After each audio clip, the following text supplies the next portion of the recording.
I'm Jonathan Machen. I am the building manager of the Solstice Center. I've been running the building as far as the operations go for quite a long time. And what I do is I am basically the host of the building. And I get all the emails and the phone calls from people who want to rent the space. And I set up the schedule and work out the financial arrangements with them and make sure that they are all happy here and feeling comfortable about renting, that they understand the door locks and the lights and just the other people who might be renting around them. So I'm really the host of the building. And my job is interfacing with the public that wants to use this spot, this beautiful building. And it's always amazing to me to see how many people come in here and say, this is such a great space, and it has a great healing energy, makes me feel great. And I often think about the way it was when I first started and the way the building was before it got remodeled, before Peter and Vardon launched the process of rebuilding. And that process, when I first started working here, it was about 1991. And the space rental job, the manager job, was held by a woman named Audrey Link, and she was going off to do other things. And so at that time in my life, I was ready for a change, and I had been involved with Vardon and this building prior to me being the manager. And I was involved in the sense that I was part of the Time Weave group that was in this building. This building was the headquarters for a nonprofit called Time Weave. So Time Weave was a really interesting group of folks that got together to put on festivals, and that experiment ran its course a little bit, and Vardon was still part owner of the building. And around the time that I started working here, he decided he was going to go to India, and his life completely changed, and he was going to go off and study Ayurveda. And we had a going away ceremony for him, a very beautiful one, and that sort of left me holding the ropes of everything.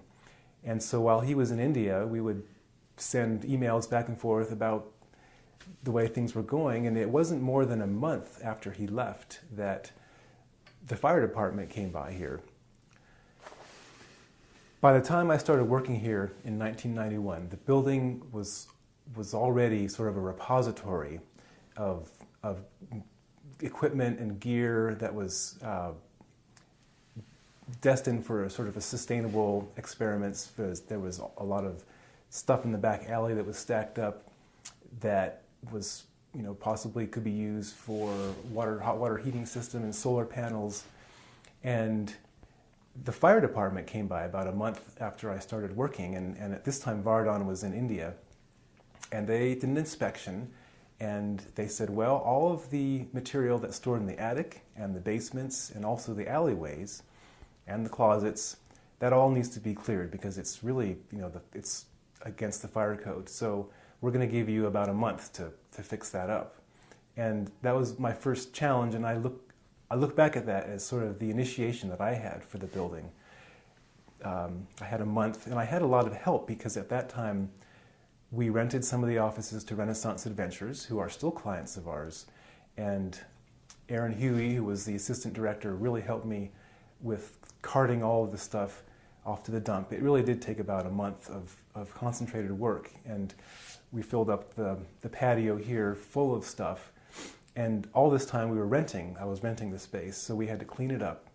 And it was an initiation for me because we did clean the building up, and I was communicating with Vardon in India. And after that, it really felt like a fresh start with the space rental. And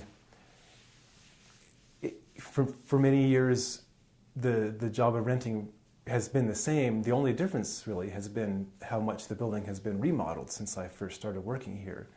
And it's been such a huge, impressive remodel. And I always am struck by people when they come in and say, it feels beautiful in here and calming, like there's good energy. And I have to remind myself that even when the building was more in a state of disrepair before it got remodeled, it still had the same attraction to people. We still were able to rent it.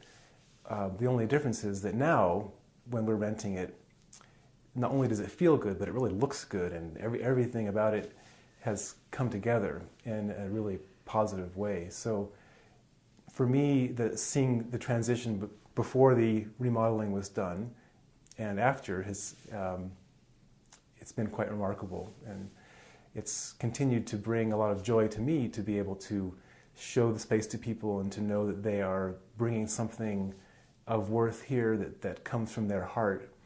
They are putting on an event here, and they know that this is a sacred and safe place to be. So my role has been the host in making sure people are set up so they know how to get in the building and use the building and leave it. And it's a very clean dynamic.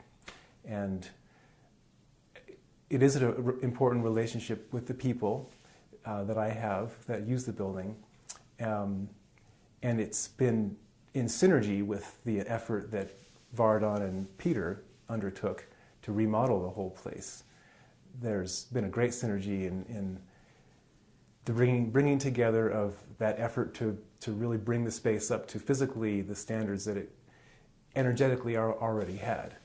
And I like to tell people sometimes that the building has always been a vehicle for transformation, in the sense that many years ago, the big room, for instance, used to be an auto body shop, and then it was an electrical shop. And so there was a transformation of a material thing, the cars and now, then the Rolfe Institute ended up owning the building, and they were transforming people's bodies, working on people's bodies.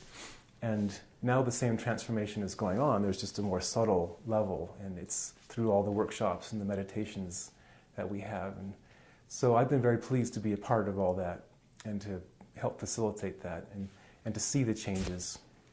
Right, remodeling the building while it was being rented was a big challenge. And my nature as a documenter came out, and I did bring my camera out to follow all the little stories of how things were changing. It was fascinating. It was fun to watch that rebuilding happen. At times it was challenging to get people to have the rental happening at the same time, but we managed to make it work. And of course my brain got completely scrambled when I had kids in the middle of all that. So somehow we made it through. It was like a vortex of construction and baby construction as well. But and the kids grew up here, more or less. My children have seen this building and been part of the construction process, really, even though they didn't realize it, they were part of it.